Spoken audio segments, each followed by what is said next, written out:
QRPH.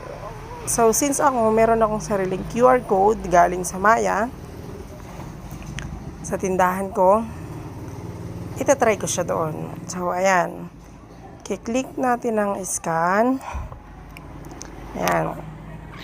Makikita nyo, i-upload ko dito yung aking QR scan.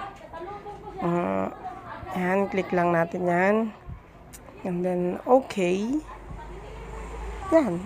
Lalabas na yung pangalan ng aking tindahan. So, halimbawa, meron akong 2 pesos. Subukan natin i-send sa aking merchant. So, ayan.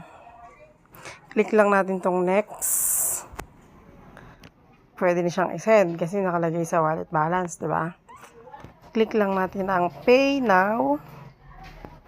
At i-type natin ang ating PIN.